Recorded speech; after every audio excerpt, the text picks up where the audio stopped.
Alright guys, Murph's here, and today we're going to discuss whether or not a bolt-action rifle is still relevant to the modern sniper. Now before we get into this, I do want to go ahead and throw out a little caveat. I am not, nor have I ever been, a police or law enforcement sniper. The closest I've ever been to anything like that is a designated marksman, and those are wildly different jobs. So if you're interested in that, go ahead and check out. I'm pretty sure I did a video on designated marksman previously. If not, then I need to update that. So, the bolt-action rifle in service as a sniper rifle has been a long-term piece of equipment. However, more and more modern semi-automatic rifles are being generated and being put into use as sniper rifles. So does that mean that the bolt-action rifle is completely sidelined? And the bottom line up front, if you want to just stop this video right now, is no. The bolt-action rifle is 100% still relevant in this space. If you want to know why, then go ahead and stay tuned. We have to understand that sniping has changed drastically in the last century. A little more than a century, honestly. At one point, especially when it comes to how it is that a sniper was equipped, at one point a sniper just used like a better, I don't want to say model, used a tighter toleranced version of the service rifle. And this is not something that was specifically put together for this purpose. When the service rifles were getting proved at the factory, somebody was like, oh, this gun's shooting a little tighter than all the other ones. That one's going to be a sniper rifle. And then it would be configured as such, which was generally just adding a scope. It wasn't as though anything else was done to be able to accuratize the rifle. And that was because our understanding of what is needed in order to be able to have an accurate rifle has really changed over the years. Once upon a time, we put tension on barrels with the handguards and the barrel bands and all that kind of stuff in order to be able to achieve a certain point of accuracy. We've gone the other direction since then, where we try to free float or we try to glass bed and all those types of things in order to be able to have the least amount of contact but the best transference of energy in the stock for resonance and all those types of things, and thicker barrels and muzzle brakes and suppressors and on and on and on and on in order to be able to improve the accuracy and repeatability of a weapon system for precision type purposes. The understanding and definition of precision has massively changed in the last century.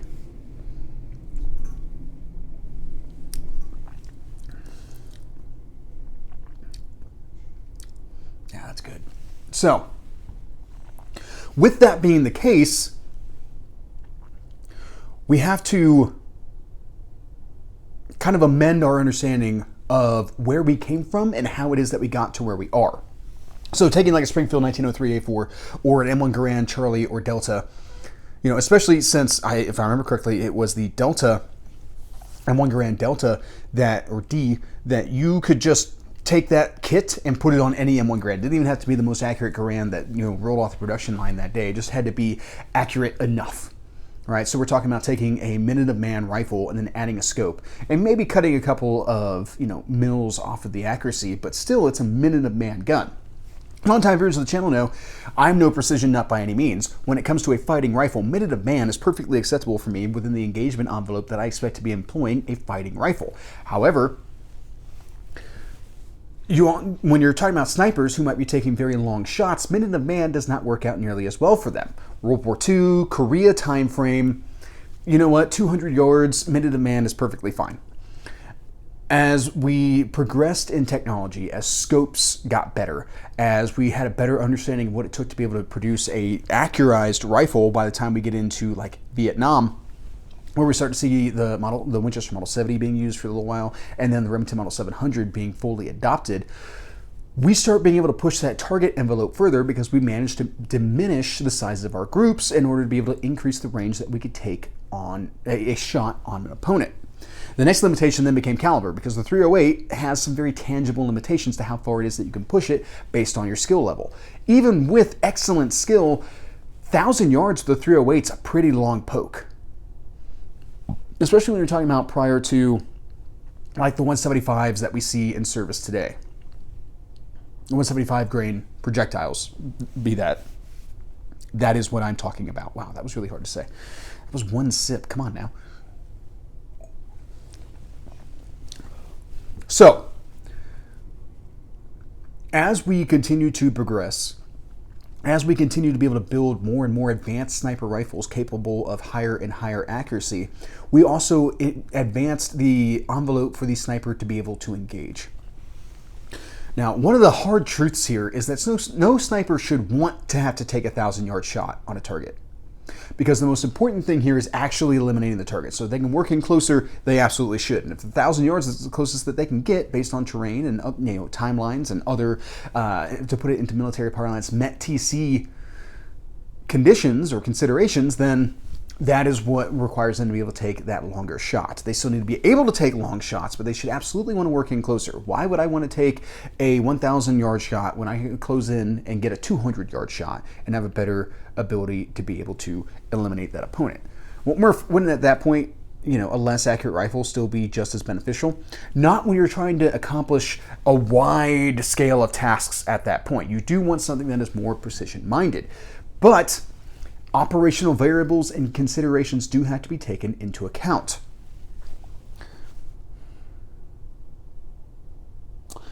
So, we have to understand what a sniper's purpose is and how it's different from a designated marksman in order to be able to understand why the bolt-action rifle is still relevant to the sniper. A designated marksman is supposed to extend the observational capabilities and engagement distance of a squad. But a sniper is able to do those same types of things while also being able to collect intelligence on their own in order to be able to help better understand the battlefield or have the commander better understand the battlefield. So you can move snipers out and set them in different locations, and they can observe enemy movements, and they can observe troop strengths and defensive positions and all those types of things. They can gather that intelligence and send it back, working as a single man or in a two-man team, whatever it is that the setup is, and allowing them to be able to take well-aimed shots should the situation require it. If they know that they have an enemy commander in their sights and they're pretty much done gathering the intelligence that they need to gather, they can go ahead and eliminate that opponent. Now, that's assassination at that point, but it's war. And that is an enemy combatant, not a political figure or anything along those lines that you're killing at that point. I'm not sure what the rules would become if it was a political figure. It's probably something the CIA has managed to muddy the waters on.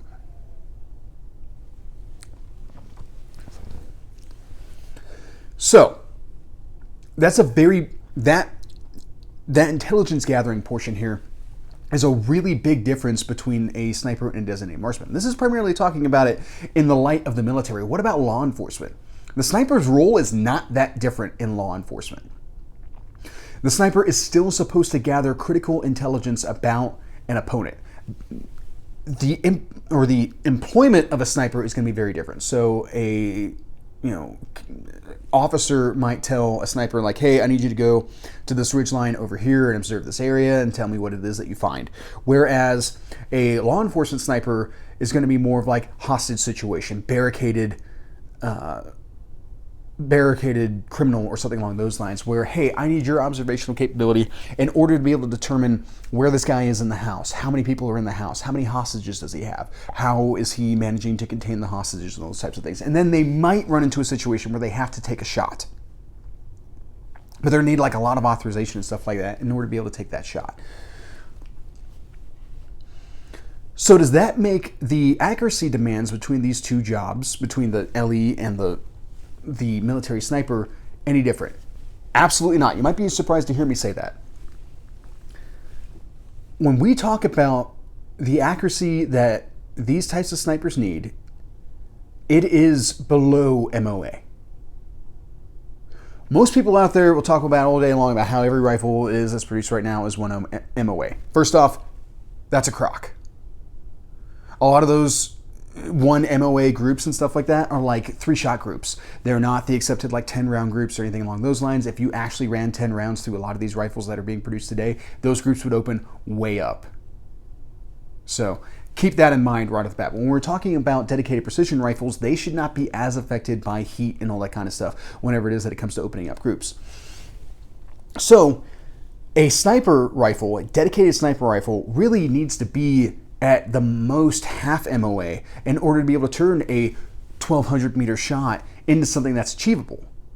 Because now at 1 MOA, at say 1,200 meters, you have potentially a 12-inch group. At half MOA, you now potentially have a 6-inch group, which is the difference between I have to shoot for torso to I could potentially reasonably shoot for head if my ability to read wind and all the other things that go into taking a long-range shot are taken into account.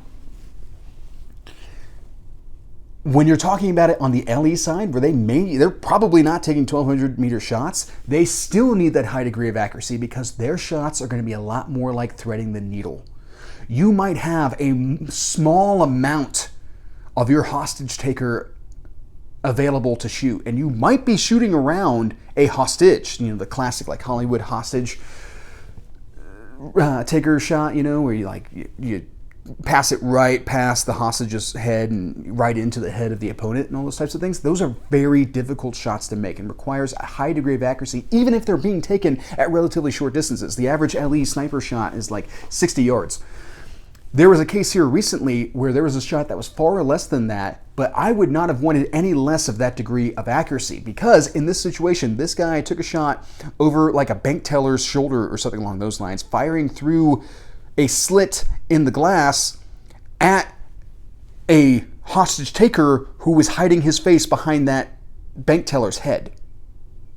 So we're not talking about like I have a whole head to shoot at. I have a portion of the head that I have to thread the needle through another object in order to be able to impact that target. So not only do I have to wait until I have like enough of the golden T exposed in order to be able to take that shot effectively, I have to make sure that at this incredibly short distance of, roughly the length of a bank lobby or whatever that lobby was, that I am able to account for, scope offset and, the size of the target that I'm hitting, as well as the target that I'm passing through and all those types of things. There's a lot that goes into that. And I don't want a 1 MOA rifle at that point. Not when I'm shooting at potentially just 3 inches of exposed skull. Not going to work for me. I would want something at a much higher degree of accuracy at that point in order to be able to make sure that needle gets threaded and that hole gets punched where it is that I want it punched at. Now, there are circumstances where a sniper might preference a semi-automatic rifle, and a lot of that's going to have to do with they're expecting relatively short engagement distances and multiple threats. So I think of this more if you were working in an urban environment in a sniper overwatch position, where yes, very easily you could have multiple targets present themselves all at once. You're probably going to still want a higher magnification because something that we don't necessarily take into account whenever it is that we talk about urban type fighting is that when you're a sniper, you could still potentially have very long shots down streets or into tall buildings and all those types of things. So a degree of accuracy is still required, but you can maybe get away more effectively with a semi-automatic rifle in that case, all things dependent. Okay, well, what makes a bolt action rifle inherently more accurate than a semi-auto? And this is speaking in very broad terms because there are some fantastically accurate semi-automatic rifles out on the market today. But what presents a bolt action rifle to be inherently more accurate, or at least more readily available for accuracy, more readily adaptable to accuracy, is consistency in lockup. So, it being a manually operated system, it can be machined to incredibly tight tolerances in order to make sure that you have the most repeatable and reliable lockup, because bolt interface and lockup in the chamber plays a part on accuracy. In a semi-automatic system, you don't necessarily have that. You have to have a little bit more loose of tolerances in your chamber and your bolt and your locking lugs and all that kind of stuff in order to be able to allow for reliable cycling, especially if you're working in austere environments where dirt might collect up. If you have things too tightly machined and carbon, or the gun gets dry, or some debris builds up and all that kind of stuff, that's going to cause that gun to choke. So obviously, if the gun's not working, then it doesn't matter how accurate it is. But by loosening up those tolerances, you get more reliable function at the sacrifice of accuracy. Now, again, we're talking about very, very small sacrifice in accuracy. It's not like, well, it would be a 3/4 inch group gun if it wasn't semi-auto, but it's semi-auto, so now all of a sudden it's 2 3/4 inches. It's not necessarily that bad. You can still get incredibly accurate, 1 MOA and sub MOA guns in a semi-automatic system. The bolt action rifle is more readily capable of achieving that and being able to do so the most consistently.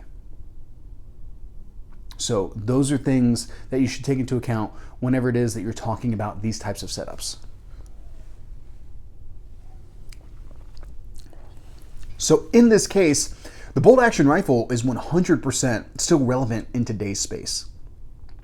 When that sniper has to take that shot at a mile, he's going to have a better chance of success with a bolt action rifle than he ever, in the appropriate cartridge, than he ever will in a semi-automatic design.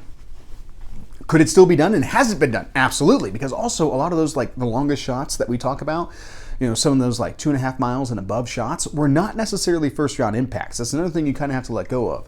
These long range kills have been multi-shotting endeavors because you were talking about a ton of things that are going to impact that bullet. Multiple changes in wind direction.